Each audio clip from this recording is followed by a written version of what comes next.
বকেয়া এখন বর্তমানে চট্টগ্রাম জোনে সেটার সিংহভাগই 90% বকেয়া হলো সরকারি সংস্থাগুলোতে।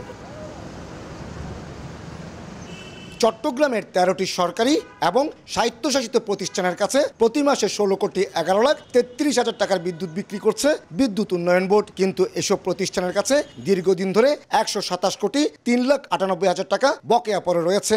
অথচ প্রতি মাসে বিদ্যুৎ কেন্দ্রের জ্বালানি কেনা বাবদ কোটি কোটি টাকা পরিশোধ করতে হচ্ছে। মোট বকেয়ার 90%ই সরকারি সংস্থা বিদ্যুৎ বিল খেলাপি। এই অবস্থায় টাকার অভাবে প্রয়োজনীয় জ্বালানি কিনতে না পেরে সংকটে পড়েছে পিডিবি। বকেয়া এখন বর্তমানে চট্টগ্রাম জোনে সেটার সিংহভাগই 90% বকেয়া হলো সরকারি সংস্থাগুলোতে। আমাদেরকে ভোগাচ্ছে হলো সরকারি বকেয়াগুলো, যেটা ওনারা সময় মতো পরিশোধ করছেন না, যার কারণে আমরা আমাদের যে কালেকশন, যেটা বিদ্যুৎ বিক্রি করা, যে অর্থ যেটা দিয়ে আমরা আবার বিদ্যুৎ কেন্দ্রের জন্য জ্বালানি কিনি, সেটা আমরা করতে পারছি না। পিডিবির বকেয়া তালিকা অনুযায়ী সিটি কর্পোরেশনের কাছে সবচেয়ে বেশি বকেয়া রয়েছে 63,95,00,000 টাকা। এরপরেই প্রতিরক্ষা মন্ত্রণালয়ের অধীন বিভিন্ন সংস্থার কাছে পাবে 30,68,00,000 টাকা। এছাড়া পুলিশ, রেলপথ, জনস্বাস্থ্য বিভাগ, স্বাস্থ্য মন্ত্রণালয়, গণপূর্ত মন্ত্রণালয় এবং বিভিন্ন পৌরসভার কাছে কোটি কোটি টাকা বকেয়া রয়েছে। নগদে 500 টাকা বা তার বেশি পেমেন্টে পেতে পারেন ঢাকায় জমিসহ 20 কোটি টাকার পুরস্কার। তবে বর্তমান সিটি মেয়রের দাবি, আগের মেয়র এই বকেয়া রেখে গেছেন। আমার আমলে কোনো টাকা বিলের টাকা পাবে না, কারণ আমার সমস্ত বিল আমি পরিশোধ করে দিই।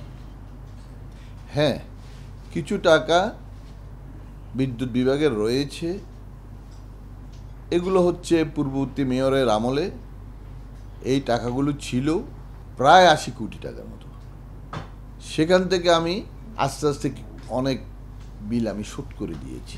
সরকারি বকেয়া আদায়ের ক্ষেত্রে অনেকটা ব্যর্থ হলো বেসরকারি বিল আদায়ে অনেকটা কঠোর অবস্থানে পিডিবি। বিশেষ করে আবাসিক সংযোগে প্রিপেড মিটার সিস্টেম হয়, সেখানে কোনো বকেয়া থাকছে না।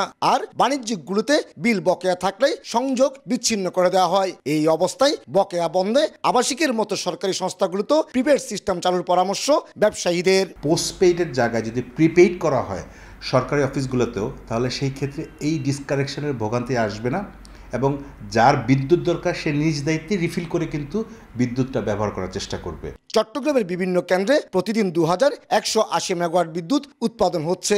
এর মধ্যে চট্টগ্রামে পিক আওয়ারে 1407 মেগাওয়াট বিদ্যুতের চাহিদা রয়েছে। বেসরকারি কিংবা আবাসিক সংযোগের ক্ষেত্রে পিডিবি যতটা কঠোর হতে পারে, সরকারি সংস্থাগুলোর কাছে বকেয়া আদায়ের ক্ষেত্রে তা সম্ভব হয়ে ওঠে না। এক্ষেত্রে সৃষ্টি হয় নানা জটিলতা। আর তাই 127 কোটি টাকা বকেয়া আদায়ে সরকারি সংস্থাগুলোর সাথে পিডিবিকে সমন্বয়ের কথা বলছেন সংশ্লিষ্টরা। কমল দে, সময় সংবাদ, চট্টগ্রাম।